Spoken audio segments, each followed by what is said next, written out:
Hi guys, welcome to another video. Maybe some of you thought you may never see me do another video again, but I thought, you know what, I think it's time that I'll come back. Just done a video. This is not a comeback, but I thought I'd just do a video just to clear up a couple of things, because I have gone on to my YouTube a couple of times and I've seen people asking if I'm okay. Coop's okay, there he is. People asking if I'm okay. Ollie's okay, oh, let me do this backwards there. And if we was ever going to do security dog handling videos again, and the answer to that is probably not. I'm currently not working as a security dog handler. I have early retired Cooper. There's a number of reasons for that, and I'll explain a few of them in this video, but I just thought I'd come on, do a video and just let you guys know that I'm fine, dogs are fine, everything's good. But I thought I'd just let you know why I've given up security dog handling and what I'm kind of doing now.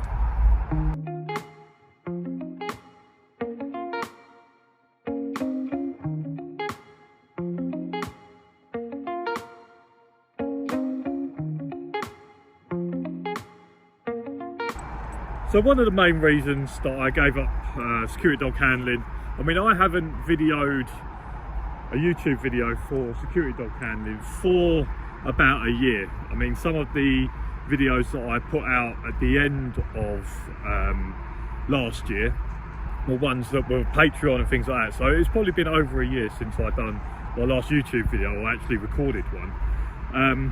And there was some of it where I felt like I was doing my content, and yes, it was helping people, but no, it actually wasn't making any difference. It was making a difference in terms of people could go to YouTube, find out how to be a security dog handler, find out the kind of things that you do at training, kind of find out some of my thoughts of like what it takes to be a security dog handler, what it takes for the dog to be a security dog handler, and I think a lot of that did help. But what it didn't do was reach the people that it should have been reaching. For example, someone like Nasdu, where someone at Nasdu says, oh look, we've got a security dog handler, he's doing this stuff, maybe we should get him in, have a chat with him, maybe he can help us with some of our stuff. That never happened, and I'd done it for, what was it, like 4 years, and I never got really an email or acknowledgement off of people like Nasdu and that to say, look, we can see what you're doing, we like it, but we want you to bring you on board, and like, maybe not even, they don't even really have to pay me, but maybe give me some sort of backing or something, a bit of a shout out or whatever it had to be. But that never happened. So although I was doing my content and I felt like I was making a difference to people getting into the industry, maybe helping bring and highlight some of the stuff in the industry that maybe need changing, it never got to the people that it probably needed to get to in order to actually make some real change. And that's one of the reasons why I ended up stopping, was because I just felt like, although I was doing good for individuals and bringing new people to the industry, it was never making the big change that I was hoping that it was going to. I've been to lots of things, like I was at Detlin Showgrounds not that long ago for a pause in the park, and there's loads of vendors for all sorts of different stuff, and there's actually a security company that was doing like a security show, and I just said to my missus, I said, like, this is where Nasdu should be, promoting themselves, trying to get new handlers in, trying to do new stuff, but you just don't see them at them types of places. And it was an ideal place for them to do a security dog show and say, look, if you're you're interested in getting into the industry, look, we've got our Nasdu tent, it's over here, come and talk to us, we've got some handlers and some dogs, and we can tell you all about how to get into it. But they're just not there, and that's the kind of change that I was hoping that I would be able to make by doing my YouTube videos, is that I would make Nasdu think, well, we should be out trying to drum up new handlers, trying to get new people in, trying to explain and let handlers, when there are shows like that, have handlers come up to us and chat to us whilst we're there, and we can meet these handlers face to face, rather than running an AGM at 2 o'clock on a Thursday in wherever it was. So that was one of the reasons why I kind of gave up doing my YouTube videos.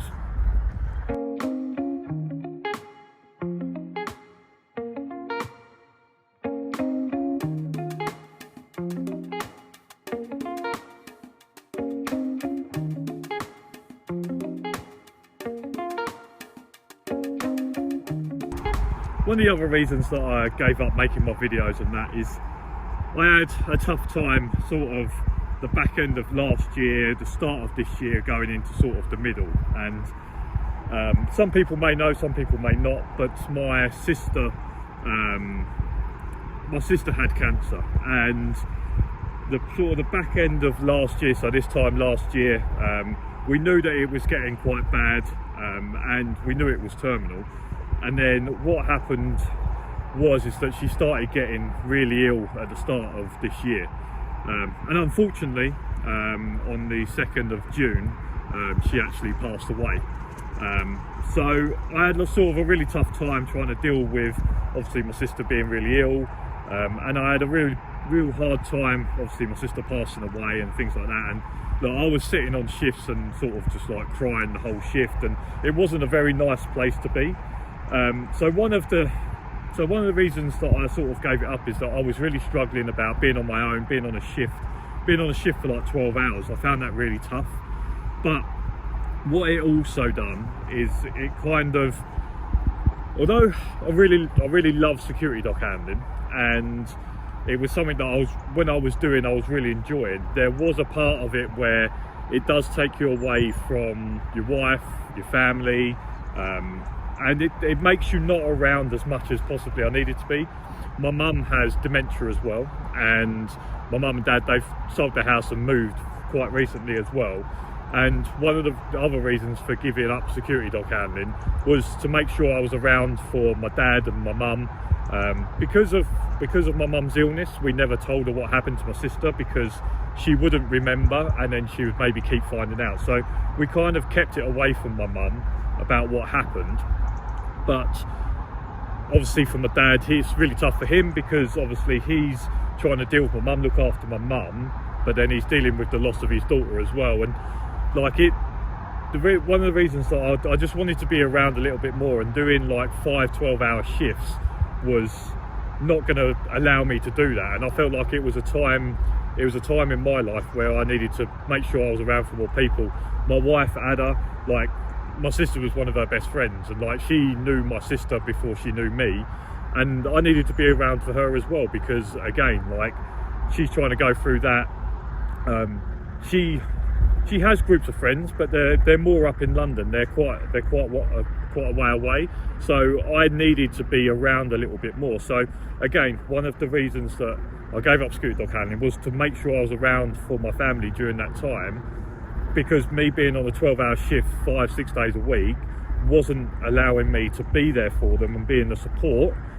And I think sometimes when you lose someone like your sister, or hopefully none of you have ever experienced that, but you do have a sudden realization of like, right, this is a sign for me to do something more that I want to do, but to make sure that I'm a bit more around for people and I'm not as absent as I was. And look, being at work for 60 hours a week or whatever is a good reason to be absent. It's not that I didn't want to be there, but when I looked at it and I saw the opportunities, I did look at it and go, well, I have an opportunity to be around a little bit more, to be able to support my family and get my family through this time. Because even like now, 6 months down the line, I still struggle, my wife still struggles, I'm sure my dad still struggles, but he doesn't want to let me know.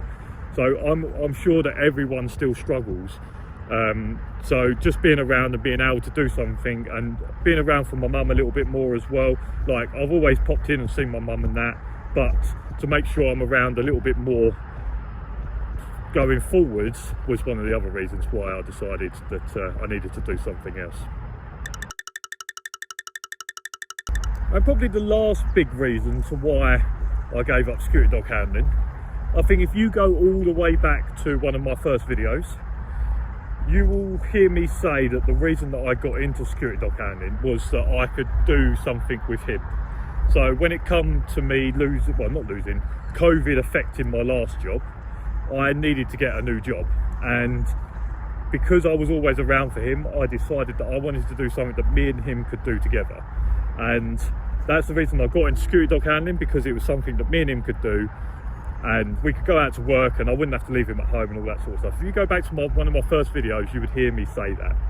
And it's got to the time now where he is going to be 7 in March, and it was a point where I have to contemplate either getting a new puppy, or at some point I'm going to have to get another dog and try and introduce a new dog into, obviously, him, Ollie, the wife, hopefully kids as well. And when it gets to the point where, I've always said this, is that when it gets to the point where one dog's working journey is ending, you will know if a handler is going to carry on, because they've either got a puppy in the pipeline, they've got a younger dog that's ready to take over.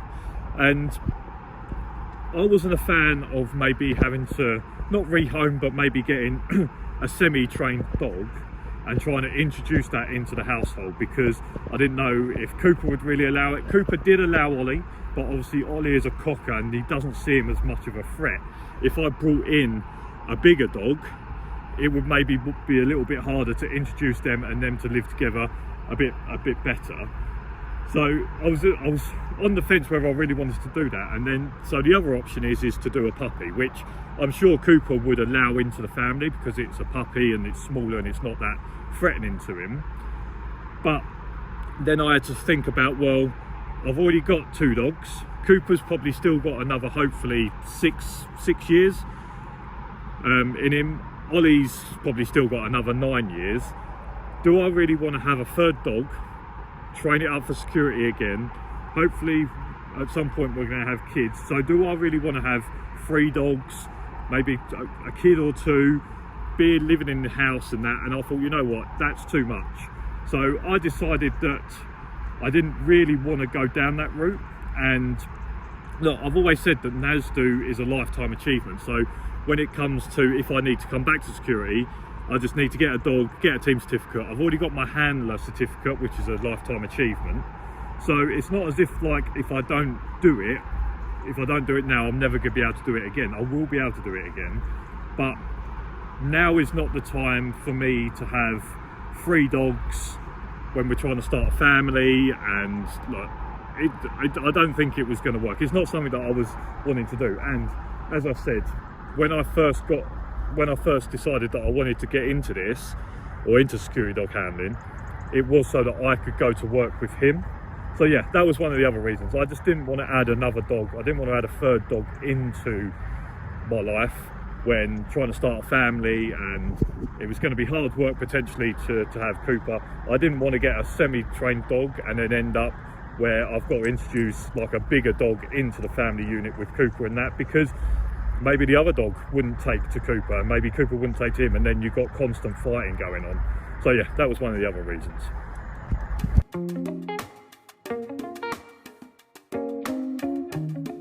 So that takes me to, what am I doing now? And when I decided what I wanted to do now, I decided that I wanted to start up my own business. Now, did I want to start up my own security business? No.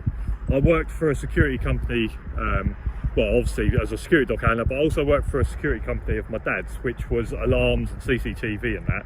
And I know and I understand how time consuming that is, how much hard work it is, how much paperwork, etc. that is, and taking people on. And I decided, you know what, look, it's time for me just to do something for myself, something where I can be my own boss, look after myself, and maybe be a little bit of a lone wolf. And I had the van, perfect for this. I had obviously the crates that were perfect for this. Everything about my van that I had for security dog handling made the transition to what I'm doing now so much easier. And also when it come to this, I looked around there, and there were, not saturated, but there were a lot of others around, but I felt like I had something else to bring. And now I am the Leybourne dog walker. So I'm the Leybourne dog walker. So I go and I walk people's dogs, and look, I'll pick up a group and take a group for a walk, or I'll just turn up at your house and I'll take the dogs for a walk. And one of the reasons that I felt like I had something different to offer was A, because of the dogs that I've worked before, B, the training that I've had before, and C, that the experiences that I've had. So what has kind of happened at the moment is a lot of people with Dobermans, Malamutes, the bigger type of dogs have come to me and said, look, we've seen your website, we understand that what you used to do, etc. And we feel much safer with you having our dog, because we've had other dog walkers that, no disrespect, are female and they're a bit younger, and they say, look, we just don't feel as confident with them handling our dog because of our dog's reactions, because of our dog's behaviour. I've got a Doberman that likes to jump around and nip, and it can really mess around. But if you're firm with it, really nice dog, like one of the nicest dogs that I walk at the moment. But only if you're really firm with it. If you let him take the mick, the same way as Cooper, if I let Cooper take the mick, yeah, I'm talking about you.